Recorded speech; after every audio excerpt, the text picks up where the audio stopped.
اللہ کہتے ہیں ہم نے یہودیوں کے برے اعمال کی وجہ سے یہودیوں پہ چربی کو حرام کر دیا تھا. یار چربی میں کوئی خاص بات تھی جو گناہوں کی سزا میں کیا حرام ہو رہی ہے؟ چربی حرام ہو رہی ہے.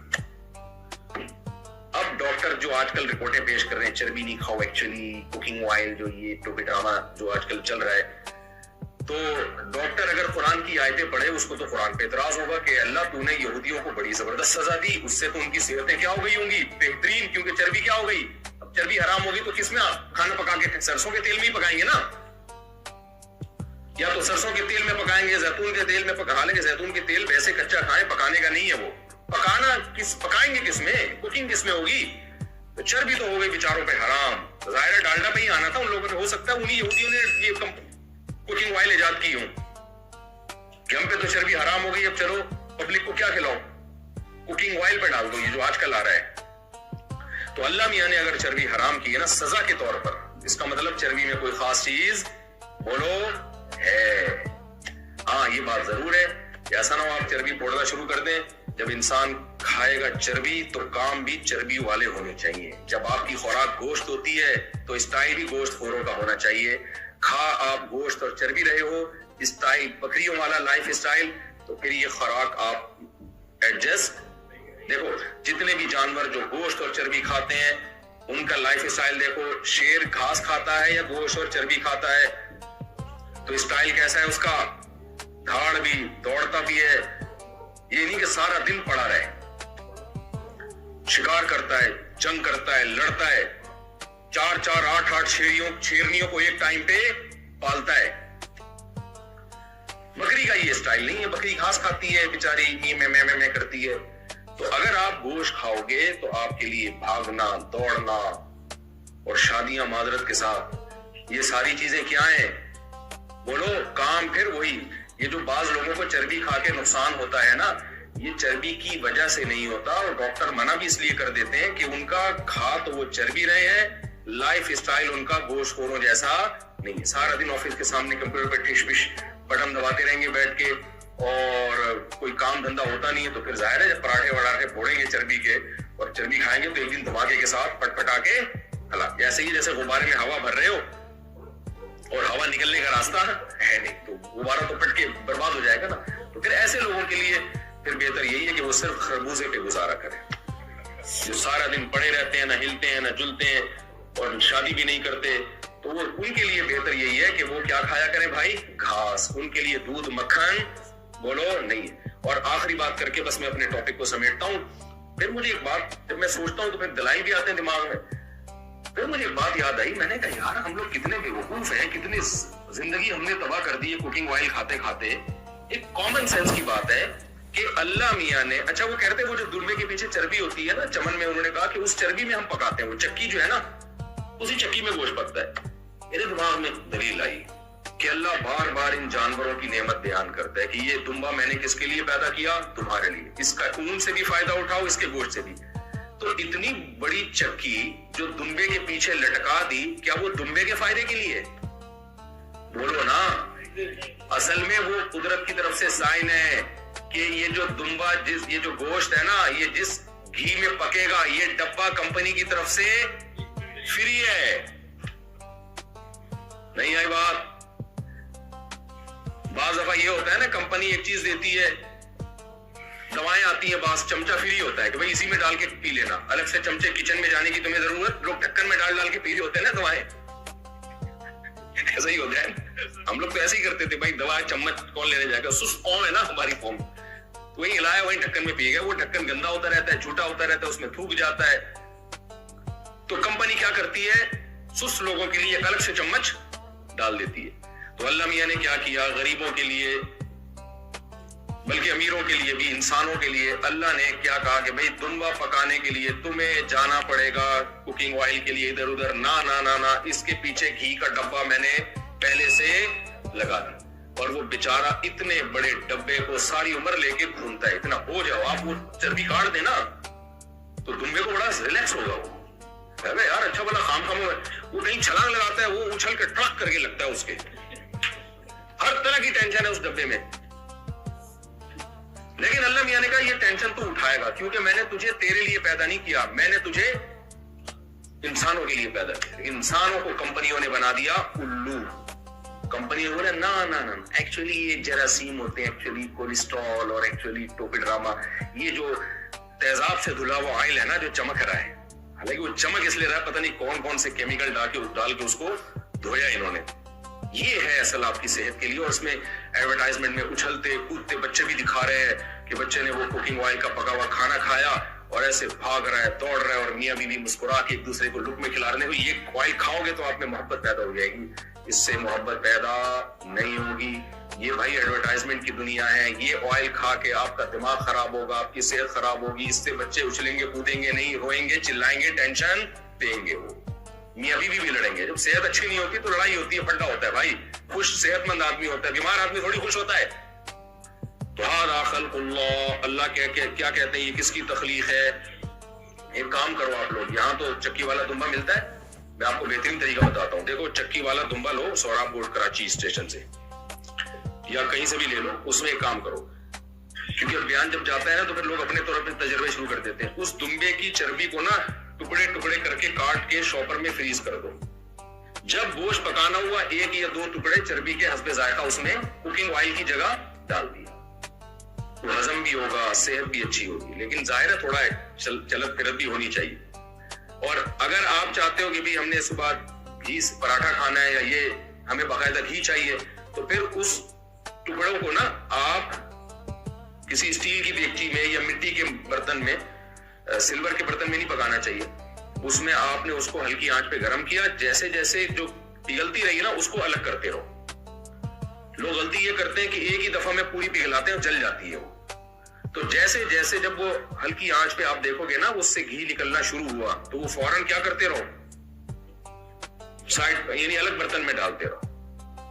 کیونکہ جو نکل جاتا ہے اس کو مزید ہیٹ دو گے تو وہ جل جائے گا, خراب ہو جائے گا. تو اس کو نکالتے رہو. اور وہ مرتبان میں شیشے کے یا چینی کے مرتبان میں آپ نے کیا کر لیا, سیف. وہ پورے سال کھاؤ.